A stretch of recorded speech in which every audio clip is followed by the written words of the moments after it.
Good morning. Good morning, and welcome to this Friday for Future Holocaust Remembrance Day edition of the OBX Wave Report. And we've had many coincidences of days here on Friday for Future at the OBX Wave Report. We are continuously urging everyone to act in the best way that they can to help accelerate the clean energy transition and thus protect our coastlines from the impacts of climate change driven by fossil fuel burning. And so on Fridays, we focus on messages that help to confront the climate crisis. But in a larger sense, in a moral sense, we also want to address the coincidental issues of the day. And on this Holocaust Remembrance Day, it is notable that right-wing extremism, fascism, anti-Semitism, and hate, and political hate that is weaponized into violence against many across the political spectrum is alive today.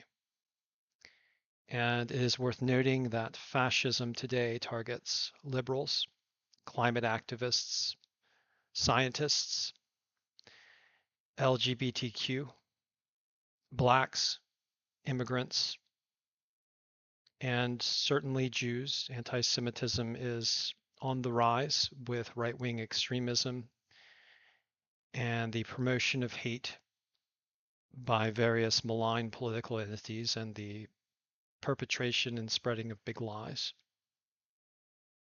And many others are now targeted by hate and subsequently by intimidation, death threats, and ultimately violence. This is what fascism is. It is the use of hate and intimidation and threats and violence to gain power. And it's a spiral. It's a kind of a death spiral. It doesn't just stop with the hate speech. It starts with the hate speech, and then, to paraphrase Simon Wiesenthal, it grows like a weed until it chokes out lives.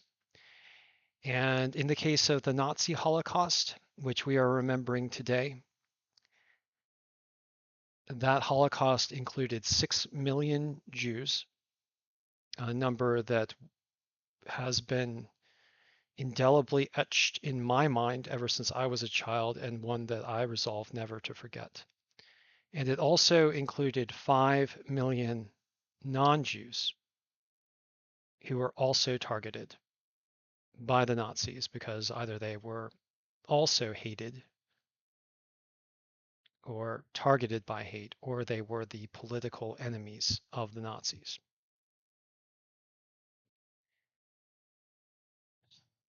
So today, it is worth noting that the political purveyors of hate, well, today and in history, that the political purveyors of hate are oft the perpetrators of murder and genocide. Stalin and Hitler are alive today in the MAGA big lie of the 2020 election, and in Putin's genocidal invasion of Ukraine. On this Holocaust Remembrance Day, let us remember Simon Wiesenthal, who survived 13 concentration camps and then spent 50 years hunting down Nazi war criminals. Wiesenthal warned that Hitler and Stalin, their spirit of hate, is still alive.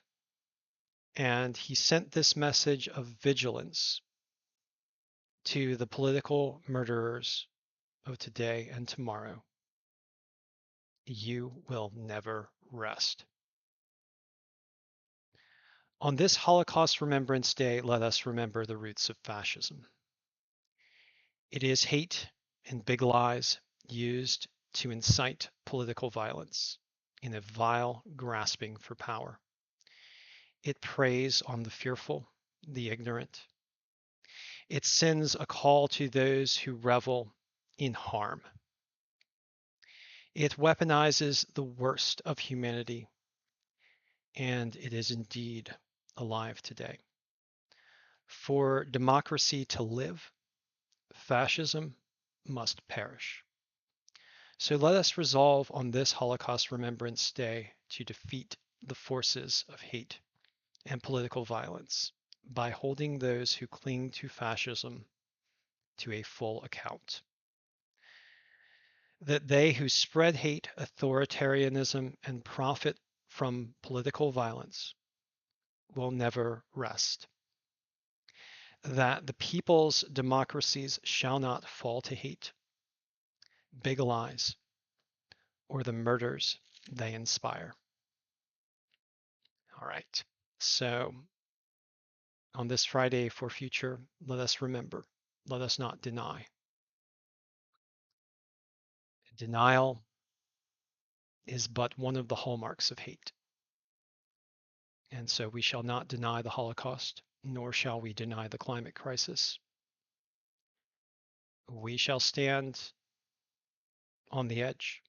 We shall turn and face the hateful, the deniers, those who fear just action. We shall confront with justice. All right, so today is January the 27th.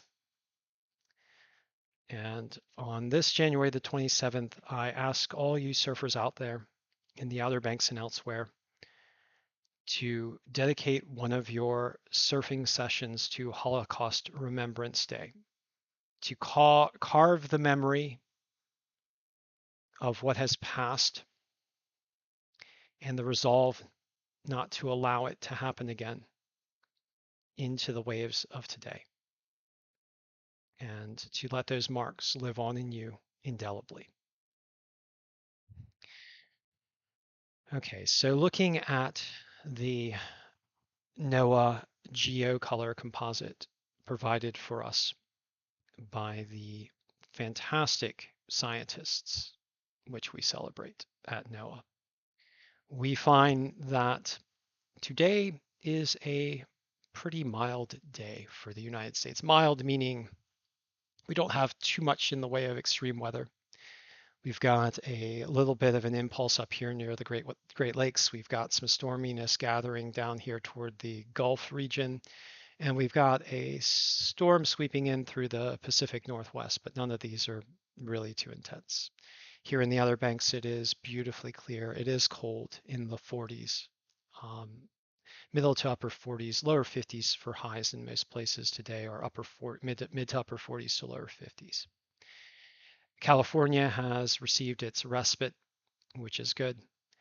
And here in the Outer Banks, the wave heights are coming down from the gale force conditions that we experienced a couple days ago to the range of 1 to 3 feet. Looking at the infrared satellite shot provided to us by Tropical Tidbits, we see the impulse moving in through the northwest. We see another impulse moving over the Great Lakes, and we can see the clouds and possibly some storms firing up over southern Texas and northern Mexico. Looking at the National Weather Service radar, we also see the precipitation over the Great Lakes and the northwest US as well, with a few storms down along the Gulf region. Again, a rather mild day. Looking at NOAA, the NOAA quantitative prediction forecast, we do expect to see some heavy storms run in through the southeast US over the coming days, and we'll keep a weather eye on that for you guys as The warmer than normal Gulf of Mexico and Atlantic provide fuel for storms as instability punches in from the northwest in periodic pulses coming down from the Arctic. For the US West, the trend is shifting to a more rainy type condition. It's not extraordinarily stormy as yet. We don't have extraordinary stormy conditions predicted for the US West, but the trend is moving back toward a little bit more stormy. So we'll have to keep a weather eye on that. Dry regions right now are in the central US and the upper central US and parts of southern Florida. Going down to the Outer Banks, let's look at some local reports for you guys. And generally across the Outer Banks today, it's pretty cold, it's clear, it's beautiful. Water temperatures in the range of the upper 40s in the along the northern beaches to the middle 50s as you head south. And then we have one 60-degree location down at Frisco. So upper 40s to about 60. Winds across the Outer Banks are out of the northwest at about 14 miles per hour, and this is providing an offshore flow for most of the beaches. Zooming in on Jeanette's Pier using our Google Maps for geographic informational purposes, we find that the wave heights are in the range of 1 to 2 feet. Primary swell is coming in at 8 seconds with a secondary swell at 4 seconds. Those winds are coming in offshore at 14 miles per hour. The air temperature is 42 degrees Fahrenheit, and the ocean water temperature is 48 degrees Fahrenheit. Weather conditions for today. The forecast for today is for sunny conditions to continue. Beautiful skies. I got some amazing photographs of the sunset last night over the Outer Banks, and you can find that over on my Twitter page. I might include one of these photographs in a subsequent OBX wave report. But yeah, we're likely to experience similar very beautiful skies today throughout the day. The high today at Jeanette's Pier is expected to be 46 degrees. With those cold air temperatures and cold ocean water temperatures, you guys are going to definitely need those wetsuits if you get down to the beach today and get in the water. It is cold. It's in the coldest time of year. Heading on down the coast, I just do want to mention Rodanth or Rodanthi and Avon, where waves are in the range of 1 to 2 feet. So we've got 1 to 2 foot waves pretty much all down the coast here until we get to Buxton, which I'm going to provide you a more detailed report for.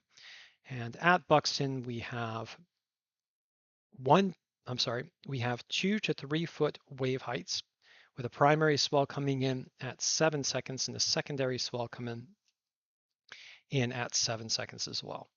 Winds are also out of the northwest at 14 miles per hour, which is also offshore. Present temperature conditions at Buxton are 46 degrees Fahrenheit, with ocean water temperatures ranging up to 59 degrees Fahrenheit. And again, a very noted difference from north to south on water temperatures over a very short distance, relatively speaking. 11 degrees difference over about 30 miles of distance. Weather conditions for Buxton today are sunny with an expected high of 50 degrees.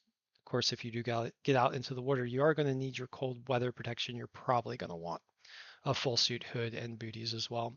Once the water temperatures get down into the 50s, you're probably going to want that head covering. Those duck dives can be pretty brutal. Okay, so moving on down to Frisco.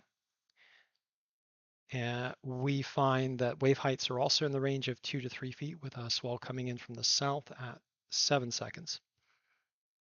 Swell dying down quite a bit from yesterday and the day before. Winds are out of the northwest at 14 miles per hour as well, which is offshore. Air temperatures right now also 46 degrees Fahrenheit, but ocean water temperatures a tick up from Buxton at 60 degrees Fahrenheit. Weather conditions right there at Frisco are sunny with an expected high today of 50 degrees as well. So that's our locational wave report for the Outer Banks today. 1 to 3 foot with 1 to 2 foot waves north and 2 to 3 foot waves south for the most part.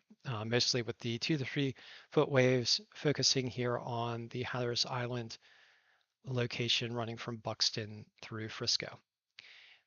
All right, so let's step back, look at some bigger weather patterns, look at the Climate Prediction Center forecasts for the 8 to 14 day time frame.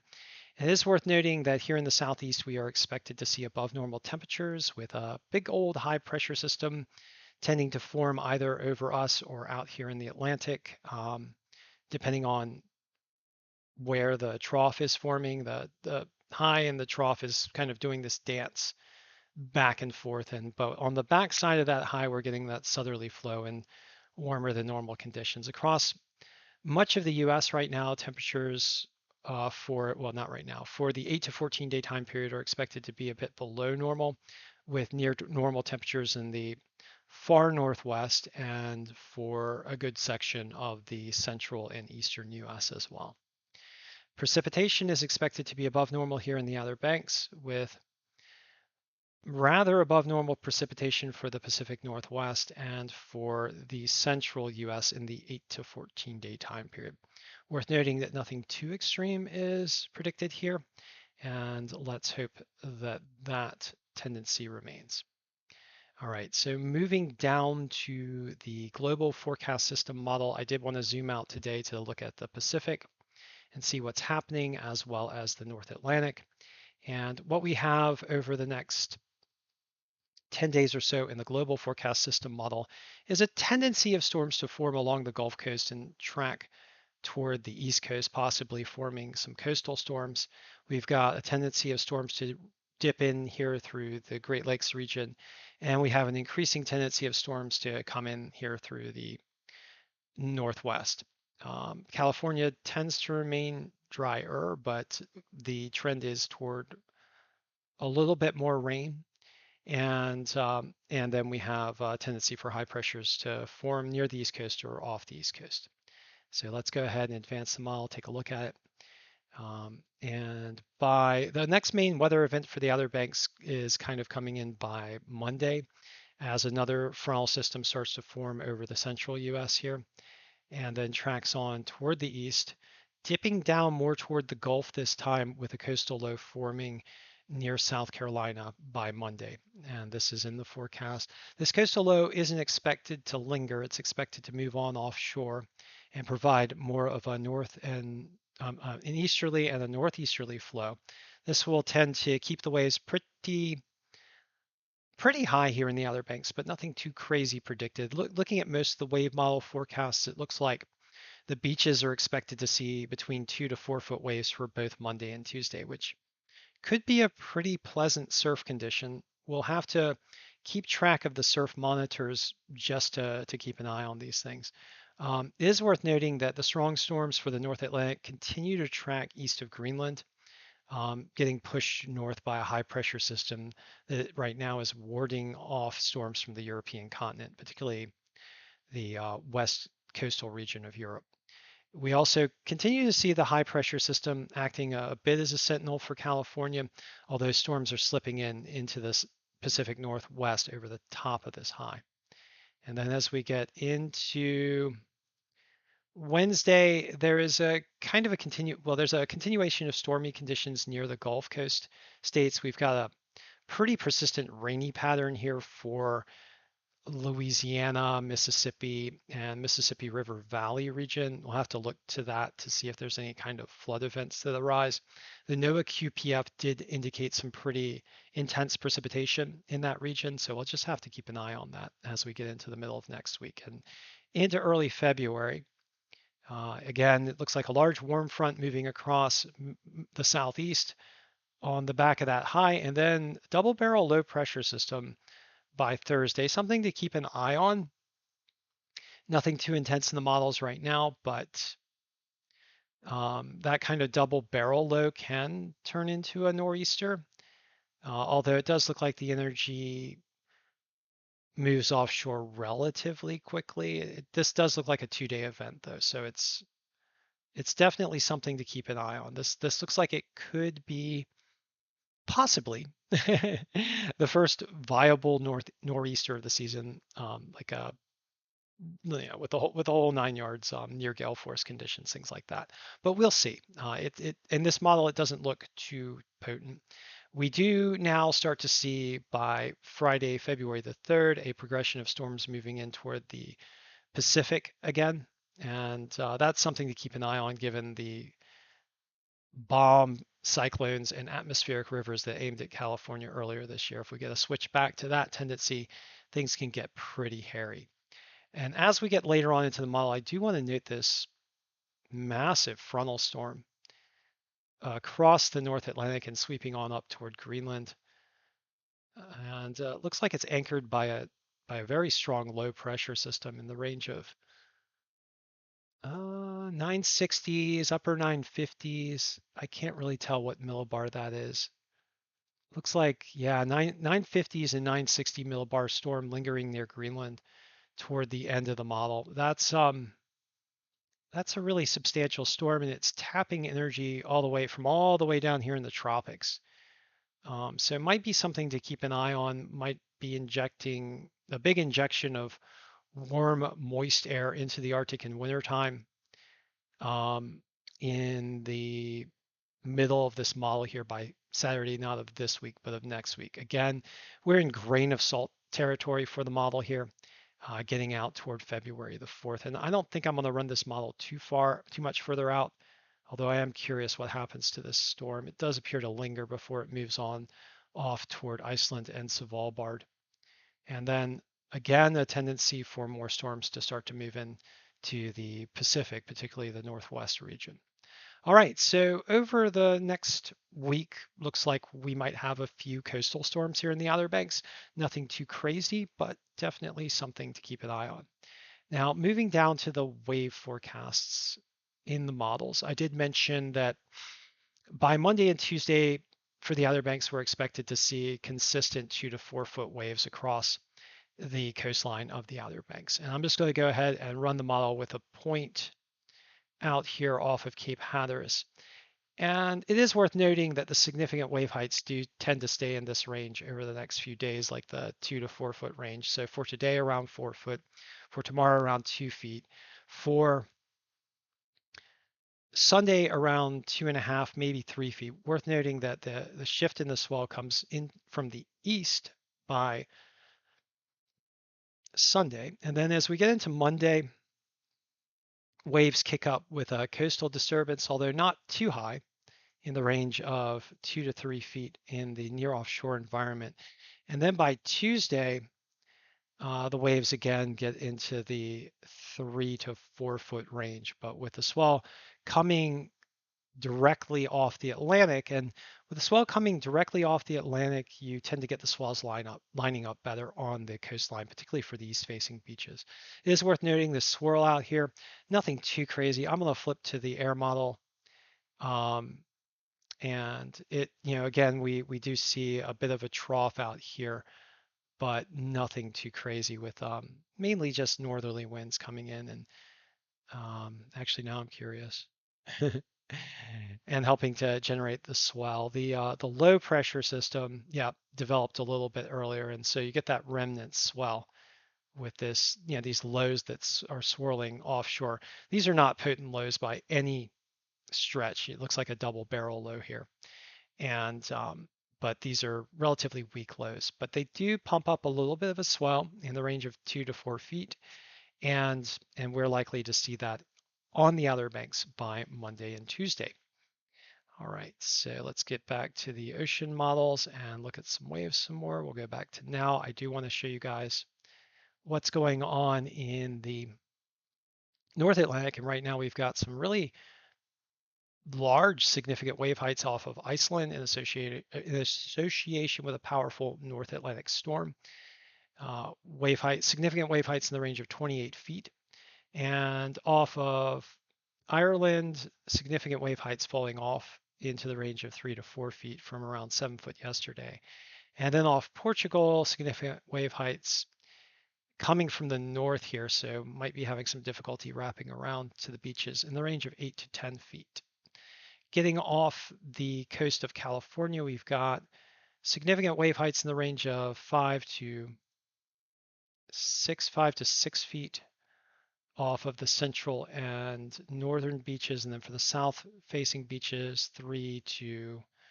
looks like around 3 feet for the south-facing beaches. And I just do want to, I'm curious about the Pacific. Yeah, we still have this powerful storm developing south and west of the Aleutians for tomorrow and running into, look at that thing, running into Sunday and then heading right up toward looks like it's making a beeline toward the Bering Sea there, although it does appear to tamp down a bit by Monday.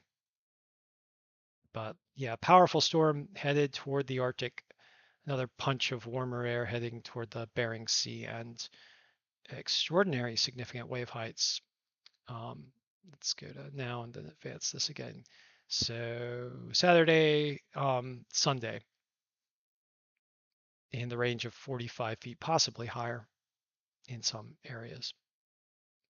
All right, so thank you for joining me for the OBX Wave Report, where we discuss all things waves, weather, climate, and beach lifestyle, and where we do the moral and just things. And for today, the moral and just thing is to remember the Holocaust on this Friday for future, to combat hate in all its forms, and not and to remember that anti-Semitism is malignant, that the same words used to target Jews are now also being used to target others with hate.